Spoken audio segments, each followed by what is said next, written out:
हमने शहर को दी एक नई पहचान, हम हैं सिंघानिया बिल्डकॉन।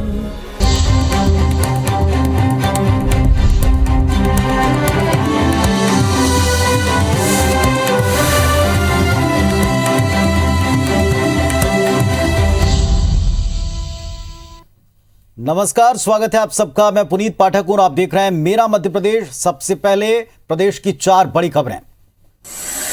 भोपाल दौरे पर केंद्रीय गृह मंत्री अमित शाह प्रदेश बीजेपी मुख्यालय पर अहम बैठक ले रहे हैं। जम्बूरी मैदान पर आदिवासियों को बांटी सौगात। कल सीएम शिवराज दिल्ली दौरे पर रहेंगे।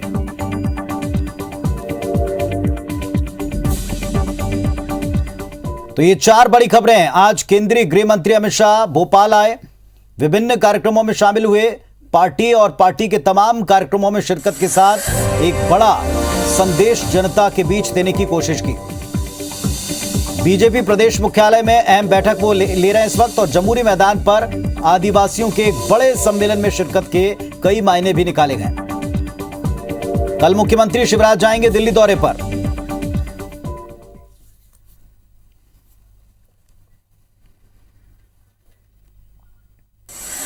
चलिए खबरें विस्तार से देखने का वक्त है। मध्य प्रदेश में आदिवासी वोटर्स की क्या अहमियत है, जो सियासत को समझता है वो अच्छी तरह जानता है, और इनको साधने के लिए सियासी दल अपना पूरा जोर लगाते दिखते हैं। भारतीय जनता पार्टी भी इससे अलग नहीं है। एक बार फिर से इस तबके को रिझाने के लिए भोपाल में एक मेगा शो हुआ, और इसमें शामिल हुए केंद्रीय गृह मंत्री अमित शाह। आदिवासियों को एक नहीं कई सौगातें इस मंच पर मिली। शाह ने भोपाल में नेशनल फॉरेंसिक साइंस यूनिवर्सिटी बनाने की घोषणा भी की है। ये तस्वीरें केंद्रीय गृह मंत्री अमित शाह के भोपाल दौरे की हैं। अंदाजा लगाया जा सकता है कि शाह का दौरा मध्य प्रदेश बीजेपी और सरकार के लिए कितना अहम है। प्रदेश में अगले साल विधानसभा चुनाव है, लिहाजा जीत में आदिवासी वोट की निर्णायक भूमिका को ध्यान में रखते हुए बीजेपी ने जम्बूरी मैदान पर वन समितियों का एक बड़ा सम्मेलन किया। ये वही जम्बूरी मैदान है जहां 6 महीने पहले 15 नवंबर 2021 को इसी मैदान पर प्रधानमंत्री नरेंद्र मोदी ने जनजातीय सम्मेलन में शिरकत की थी। शाह ने कार्यक्रम में न केवल तेंदुपत्ता संग्राहकों को बोनस बांटा, बल्कि उन्होंने प्रदेश के 26 जिलों के 28 वन ग्रामों को राजस्व ग्रामों में बदलने के फैसले की प्रक्रिया की शुरुआत की। समारोह को संबोधित करते हुए शाह ने आदिवासियों का जीवन बदलने के लिए सीएम शिवराज की जमकर तारीफ की। मुख्यमंत्री शिवराज सिंह चौहान ने भी मुश्किल और बड़े बड़े फैसलों को लेकर केंद्रीय मंत्री शाह की तारीफों के पुल बांधे। विजय भाई शाह और उनकी पूरी टीम को अनेक अनेक साधुवाद देना चाहता हूं कि किस प्रतिशत आदिवासियों के कल्याण के लिए आपने जो कदम उठाए हैं वो पूरे देश के लिए अनुकरणीय है। मोदी जी की जो विचारधारा है, गरीब से गरीब आदमी, गरीब से गरीब व्यक्ति, गरीब से गरीब बच्ची देश में अधिकार के साथ जिए। गरीब आदिवासियों की जिंदगी बदलने के लिए पेशा एक्ट लागू करने की प्रक्रिया मध्य प्रदेश में प्रारंभ कर दी गई है। कांग्रेस ने वर्षों तक कुछ नहीं किया। सामुदायिक वन प्रबंधन का अधिकार दिया है। मेरे वन समिति के बहनों और भाइयों, इसके पहले शाह ने 48वीं अखिल भारतीय पुलिस विज्ञान कांग्रेस की शुरुआत की। इसी दौरान भोपाल में नेशनल फॉरेंसिक साइंस यूनिवर्सिटी बनाने का ऐलान भी किया। उन्होंने कोरोना काल में विपरीत हालात के बीच काम को लेकर पुलिस फोर्स की तारीफ की।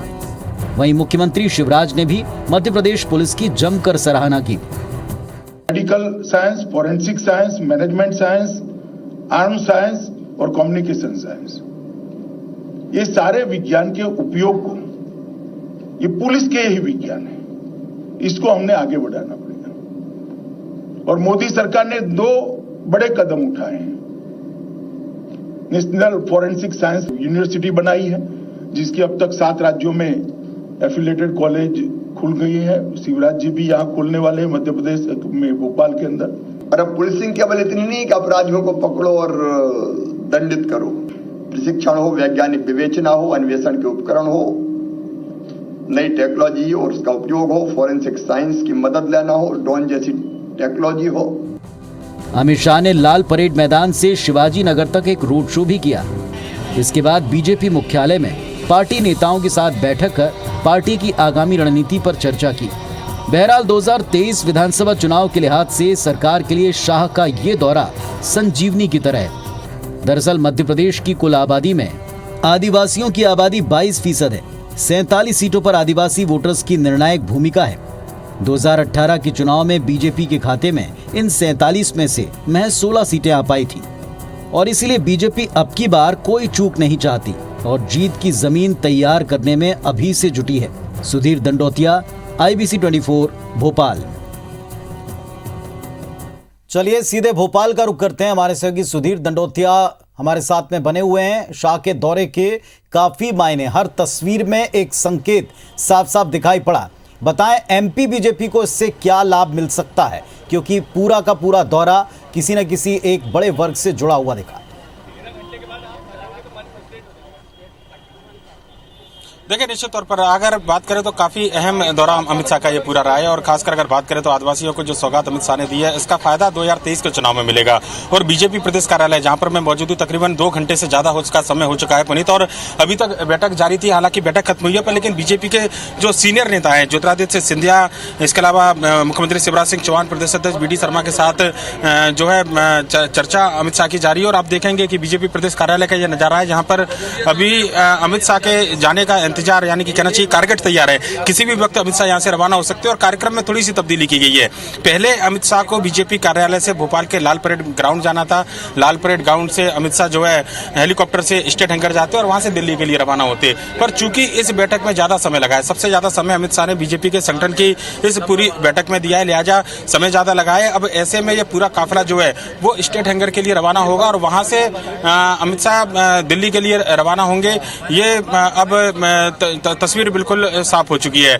और अगर अमित शाह के दौरे की अगर हम बात करें तो अपने आप में ये दौरा पुनीत इसलिए ज्यादा अहम कहा जा सकता है क्योंकि आज 2 करोड़ आदिवासियों को तेंदुआ पत्ता संग्रह को जो सौगात दी गई है, उसमें अगर बात करें तो प्रदेश की लगभग जो 13% से ज्यादा की आबादी है, जो आदिवासी आबादी है, उसको साधने की कोशिश की जा रही है। इस समय पूरे सियासत के केंद्र में अगर बात किया है तो मध्य प्रदेश के में SC और ST नजर आते हैं। लिहाजा इससे पहले हमने देखा था कि मध्य प्रदेश के अंदर मोदी जब आए थे, प्रधानमंत्री नरेंद्र मोदी जब आए थे, तो जनजातीय गौरव दिवस बीजेपी के द्वारा मनाया गया था। उसके बाद में अगर बात करें तो आज अमित शाह का दौरा और 1 लाख आदिवासियों को संबोधित करना, ये आने वाले समय के चुनाव की तैयारियां बताती हैं। आप देखेंगे कि जो बीजेपी के जो नेता कार्यकर्ता हैं, उनके निकलने का सिलसिला शुरू हो चुका है और फग्गन सिंह कुलस्ते बैठक के बाहर आए हैं, जो कि केंद्रीय मंत्री हैं। उनसे चर्चा करने की कोशिश करेंगे पुनीत की इस पूरी बैठक में आखिर क्या टिप्स अमित शाह के द्वारा दिए गए, क्या बातें अमित शाह के द्वारा यहाँ पर बताई गई हैं। और निश्चित तौर पर काफी अहम ये पूरी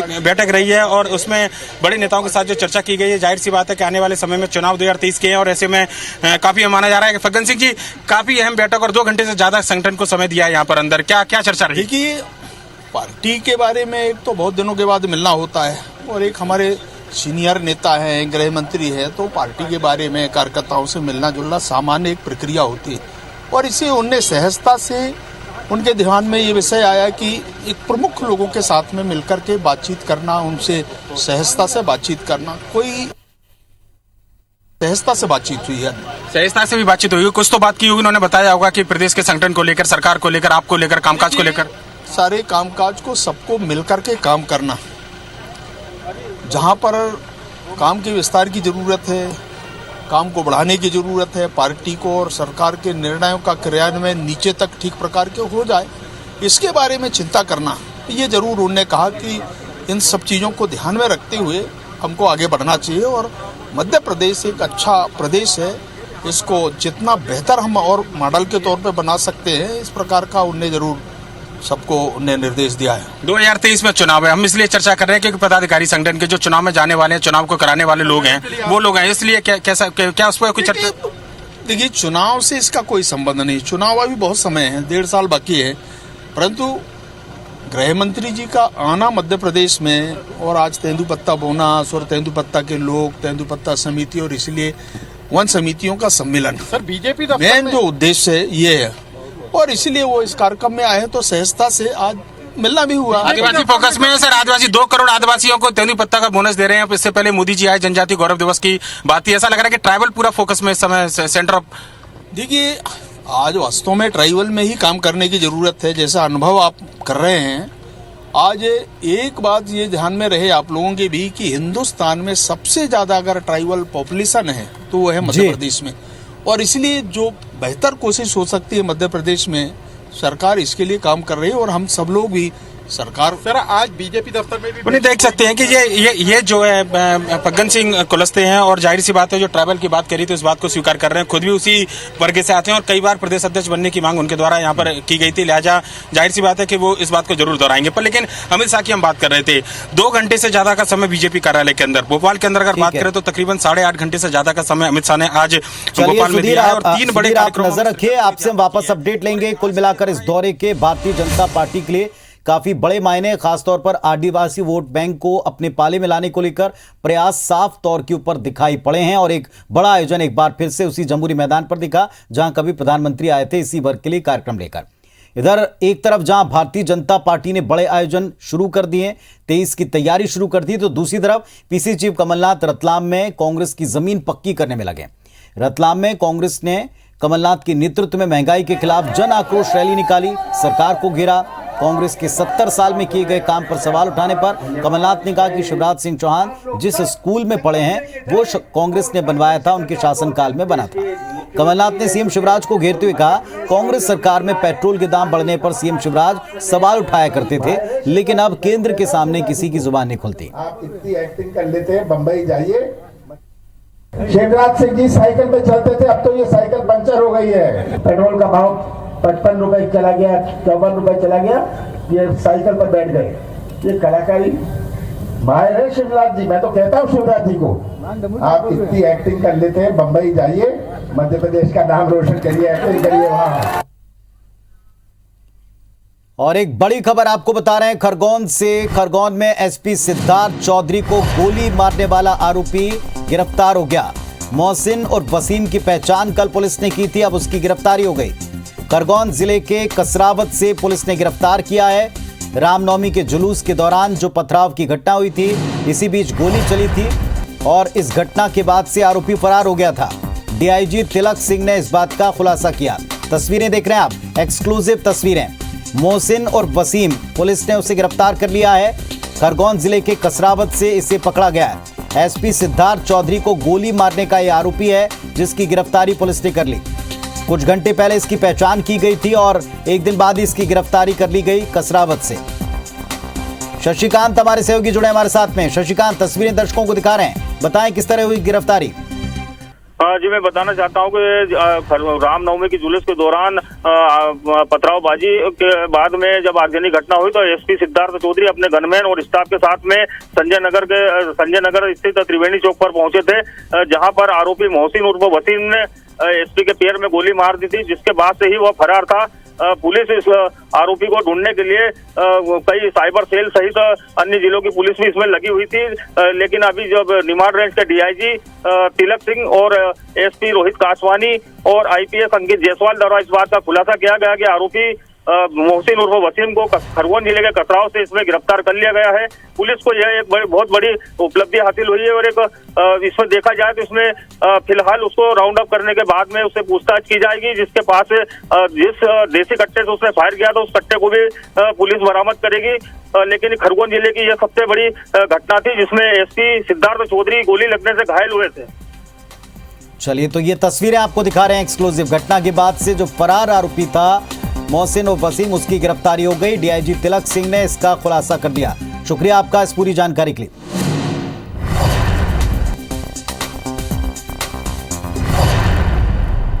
खबर खरगोन से ही है। रामनवमी के जुलूस के दौरान लापता महिला का आखिरकार पुलिस को सुराग मिल गया। पुलिस को खंडवा रेलवे स्टेशन पर एक सीसीटीवी फुटेज में दिख रहा है कि महिला अपने पति के रिश्तेदार एक युवक के साथ जा रही है। महिला का पता चलने के बाद खरगोन पुलिस ने राहत की सांस ली। दरअसल 10 अप्रैल रामनवमी जुलूस के दौरान भड़की हिंसा में 29 साल की लक्ष्मी लापता थी। परिजन ने गुमशुदगी की रिपोर्ट दर्ज कराई थी और उसके साथ किसी अनहोनी की आशंका जताई थी। पुलिस ने लक्ष्मी को काफी खोजा, लेकिन आखिरकार सीसीटीवी फुटेज खंगालते वो अपने परिचित युवक के साथ जाती हुई दिखाई पड़ी है। पुलिस का कहना है कि फुटेज मिलने के बाद पता किया तो ये जानकारी मिली कि वो अपनी मर्जी से युवक के साथ गए। जो लक्ष्मीबाई जो कि दंगे के दौरान लापता हुई थी, इनका हमने पूरा रिकॉर्ड पता किया।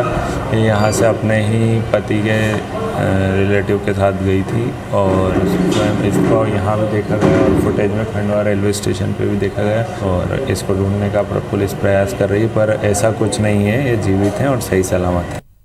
चलिए अब देखते हैं दिन की बिग न्यूज।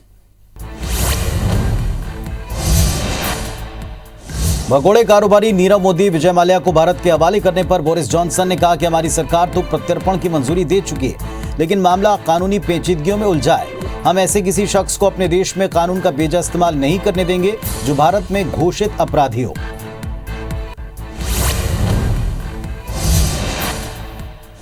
भारत में पिछले दिनों कई राज्यों में हुए सांप्रदायिक हिंसा के बीच आरबीआई के पूर्व गवर्नर रघुराम ने देश को आगाह किया।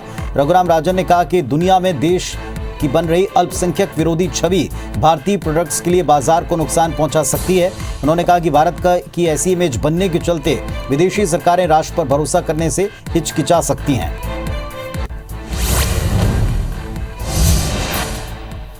राजस्थान के अलवर में सड़क चौड़ी करने के दौरान अतिक्रमण हटाने पर एक विवाद गर्मा गया। रास्ते में आए 300 साल पुराने मंदिर पर भी बुलडोजर चला दिया गया। इस कार्रवाई पर भाजपा ने राजस्थान की कांग्रेस सरकार को कटघरे में खड़ा किया। भाजपा का कहना है कि विकास के नाम पर मंदिर को तोड़ना सही नहीं, कांग्रेस बदले की राजनीति कर रही है।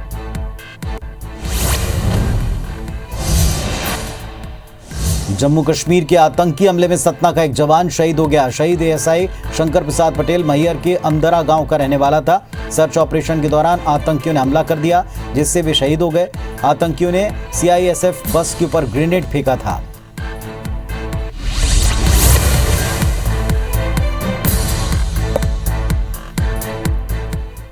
मध्य प्रदेश में कांग्रेस लगातार सरकार को किसी न किसी मुद्दे पर घेरने में जुटी है। वहीं ग्वालियर अंचल में ज्योतिरादित्य सिंधिया को घेरने के लिए कांग्रेस ने एक नया प्लान तैयार किया।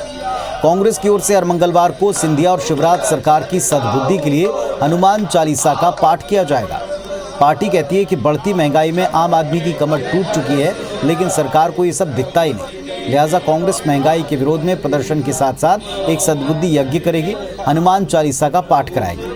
बीजेपी का कहना है अगर कांग्रेस को सद्बुद्धि के लिए हवन करना है तो सोनिया, राहुल और प्रियंका गांधी के लिए पहले करें, ताकि कांग्रेस पार्टी गांधी परिवार के चंगुल से बाहर आए। चाहे डीजल की बात करें, चाहे पेट्रोल की बात करें, चाहे रसोई गैस की बात करें, चाहे हम सब्जी के दामों की बात करें, चाहे खाद्यान्न वस्तुओं की बात करें, आज महंगाई चरम सीमा पर है। कांग्रेस पार्टी जनता की लड़ाई लड़ेगी। भारतीय जनता पार्टी की सरकार और कांग्रेस सरकार हो, अगर महंगाई है और जनता के साथ में खड़े रहना चाहिए, उस समय ये कहाँ थे, तो वे प्रश्न क्यों नहीं उठे? अगर सद्बुद्धि यज्ञ करना चाहते हैं, वो सद्बुद्धि के लिए प्रार्थना करना चाहते हैं, तो मुझे लगता है उनको सोनिया गांधी के लिए करना चाहिए, उनको राहुल गांधी के लिए करना चाहिए, उनको प्रियंका गांधी के लिए करना चाहिए, ताकि ईश्वर उनको सद्बुद्धि दे। इंदौर में भारतीय युवा कांग्रेस ने यंग इंडिया बोल सीजन 2 की शुरुआत कर दी है और इस अभियान में सबसे पहले जिला स्तर पर भाषण प्रतियोगिता आयोजित की जाएगी। इसके बाद जो युवा जिला स्तर पर अच्छा प्रदर्शन करेंगे उनको राज्य स्तर पर आयोजित भाषण प्रतियोगिता में भेजा जाएगा। इस कार्यक्रम का उद्देश्य जिला से लेकर राष्ट्रीय स्तर तक कांग्रेस की विचारधारा के लिए एक मंच तैयार करना और अच्छे वक्ताओं का चयन करना है। 2 लिस्ट जारी हो चुकी हैं। कल या परसों एक तीसरी लिस्ट जारी हो जाएगी जिला स्तर पर। तो जो भी साथी पिछली बार हमारे यंग इंडिया के बोल सीजन 2 में जिला स्तर पर चयनित होकर आए थे, उनकी नियुक्ति 2-3-4 दिन में हो जानी चाहिए मध्य प्रदेश में। छिंदवाड़ा जिले में शराब की बिक्री के लिए ठेकेदारों ने ऐसा तरीका अपनाया है कि जो लोगों को हैरत में डाल रहा है। जिले के लोधी खेड़ा में शराब पर दिए जा रहे भारी डिस्काउंट और पड़ोसी राज्य महाराष्ट्र से सस्ती शराब बेचने का प्रचार बाकायदा लाउड स्पीकर पर हो रहा है। लोगों से सस्ती शराब खरीदने की अपील इस लाउड स्पीकर पर की जा रही है। दरअसल शराब नीति में बदलाव के बाद आपसी खींचतान के चलते ठेकेदार ऐसा कर रहे हैं। शराब बेचने के लिए इस तरह के हथकंडे अपनाते हैं। ये वीडियो सोशल मीडिया पर वायरल है। वीडियो के सामने आते ही पुलिस ने प्रचार वाहन को जब्त किया। आबकारी विभाग भी इस पर कार्रवाई की बात कहता है।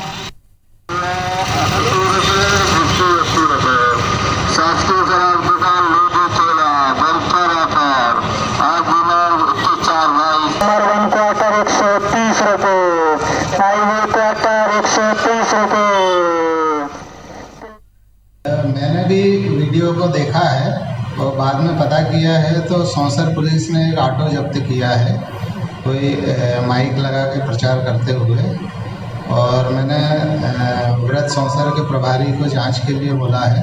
तो जैसी रिपोर्ट आएगी उसमें आगामी कार्रवाई की जाएगी। इंदौर में कोरोना काल के 2 साल के बाद अब एक बार फिर से मई के पहले सप्ताह में कॉलेज चलो अभियान की शुरुआत होगी। इसमें 12वीं कक्षा पास करने वाले सभी विद्यार्थियों को कॉलेज में प्रवेश के लिए प्रोत्साहित किया जाएगा। दरअसल उच्च शिक्षा विभाग सभी कॉलेजेस को निर्देश दे चुका है कि 12वीं पास छात्रों की एक सूची तैयार कर लें और ऐसे विद्यार्थी जिनकी आर्थिक स्थिति खराब है और इस वजह से कॉलेज में प्रवेश नहीं ले पा रहे, उनके कॉलेज फीस की व्यवस्था सरकार खुद करेगी। ऐसे स्टूडेंट्स को चिन्हित करें। उनकी आर्थिक स्थिति ठीक होने के बावजूद अगर वे पढ़ना नहीं चाहते तो उसकी क्या वजह है, उनकी मानसिकता का पता लगाकर उनको भी आगे पढ़ाई के लिए उपयोगी लाभकर बताते हुए प्रेरित करें। बच्चों ने क्यों एडमिशन नहीं लिया और इसके पीछे क्या उद्देश्य है? क्या कोरोना है, क्या आर्थिक स्थिति खराब है, या पढ़ना नहीं चाहते हैं? ये तीनों बिंदुओं को लेके सर्वे करा रहे हैं। सभी महाविद्यालय को बता दिया गया है कि मई फर्स्ट वीक से लेकर सेकंड वीक में ये अभियान पूरा कर लें, और जो बच्चा पढ़ना चाहता है तो उसकी फीस की व्यवस्था गवर्नमेंट करेगी। जम्मू के सुंजवा में आज सुबह आतंकी हमले में सतना के शंकर प्रसाद पटेल शहीद हो गए, जो कि सीआईएसएफ में एएसआई के पद पर सेवाएं दे रहे थे। जम्मू में प्रधानमंत्री मोदी के दौरे के 2 दिन पहले सुरक्षा व्यवस्था के तहत सीआईएसएफ के जवान अदला बदली करते हैं और इसी दौरान रास्ते में आतंकियों के ग्रेनेड हमले से 6 जवान जख्मी हो गए, जबकि सतना के रहने वाले शंकर प्रसाद पटेल इसमें शहीद हो गए। कल यानी शनिवार को शहीद जवान की पार्थिव देह उनके गृह ग्राम नौगांवा पहुंचेगी। जिला प्रशासन ने शहीद के परिजनों से मुलाकात की। पूरे सैन्य सम्मान के साथ शहीद के अंतिम संस्कार की तैयारी प्रशासन कर रहा है। ये है कि ये जा रहे थे बस में 12-14 लोग ग्रेनेड बस में ग्रेनेड फेंक दिया गया आतंकियों द्वारा, शहीद हो गए हैं जो हमारे भाई हैं। तो इस बुलेटिन में फिलहाल इतना ही, लेकिन आगे देखिए अमर बानी अमर गोट मेरी सहयोगी अमृता के साथ। नमस्कार।